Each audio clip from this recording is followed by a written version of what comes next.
پورا سال انتظار کرنے کے بعد اب وہ دن آ ہی گیا جب میں اور آئرہ پاکستان جا رہے ہیں۔ پیکنگ کرنے کی کوشش کر رہی تھی لیکن ایکسائٹمنٹ سے بہت اوور ویلم تھی، سمجھ نہیں آ رہی تھی کچھ۔ پورا سال امی ابو کے لیے چھوٹی چھوٹی چیزیں جمع کر رہی تھی، لیکن سچ تو یہ ہے کہ ماں باپ کو اس عمر میں یہ چیزیں نہیں، ہمارا وقت چاہیے۔ آپ سب میں سے وہ بیٹیاں جو اپنے ماں باپ کے پاس رہتی ہیں، آپ بہت خوش نصیب ہیں اور میں آپ پہ رشک کرتی ہوں۔ خیر ایموشن سے واپس آتی ہوں، میں نے سوچا صبح فلائٹ ہے، سارا کام ختم کر لوں جلدی سے اور گھر صاف کر کے جاؤں، واپس آؤں تو ایٹ لیسٹ میس نہ ملے۔ شہیر میرے جانے کے 1 ویک بعد آئیں گے کیونکہ وہ آفس سے اتنے ٹائم کے لیے ایبسنٹ نہیں رہ سکتے ہیں، تو میں نے 7 ڈیز کے میلز بنا کے فریز کرنے تھے۔ ساتھ میرے سسرال میں لوٹن سے کچھ گیسٹ آ رہے تھے، سوچا آج چائنیز بھی بناتی ہوں۔ میں نے پکایا منچورین، فرائیڈ رائس، چکن کارن سوپ اور چاؤمین۔ میں اکثر انسٹا پہ ولاگز دیکھتی ہوں، عورتیں کام کر رہی ہوتی ہیں اور ذرا کچن گندا نہیں ہوتا۔ میں کام کم اور کھلارا زیادہ ڈال دیتی ہوں۔ جب فرائیڈ رائس بوائل کر رہی تھی تو مکس کرنے لگی ویجیٹیبلز میں، آدھے چاول مجھ سے گر ہی گئے اور شہیر بھاگ کے آ گئے اور صاف کرنے لگ گئے۔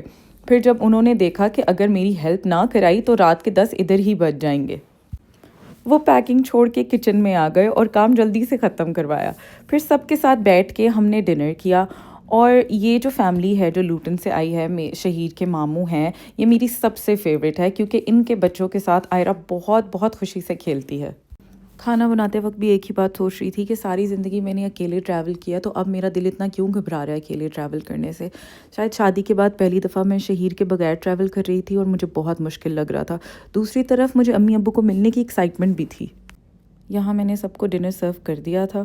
دے are one of those people جن کے آنے کی مجھے بہت خوشی ہوتی ہے۔ شاید ماں بننے کے بعد آپ کو سوشلائز بھی وہیں کرنا پسند ہوتا ہے جہاں آپ کے بچے خوش ہوں، اور ماشاءاللہ ان کے بچے بہت ہی تمیز والے ہیں، اور الحمدللہ ساروں کو کھانا بھی بہت پسند آیا۔ پھر فوراً میں نے آئرہ کو شاور دیا اور ریڈی کیا ایئرپورٹ جانے کے لیے۔ مجھے UK میں 3 سال ہو گئے ہیں لیکن کوئی ایک بھی دن نہیں گزرا جب میں نے ابو کو یاد نہ کیا، اور میں یہاں ہو کے بھی یہاں نہیں ہوتی۔ شاید سب بیٹیاں اپنے ماں باپ کے لیے اسی طرح فکر مند رہتی ہیں، لیکن آئرہ کے اچھے فیوچر کے لیے مجھے یہ قربانی دینی ہے اور پردیس بھی کاٹنا ہے۔ پتہ نہیں اسی طرح میرے ماں باپ نے میرے لیے کتنی قربانیاں دی ہوں گی۔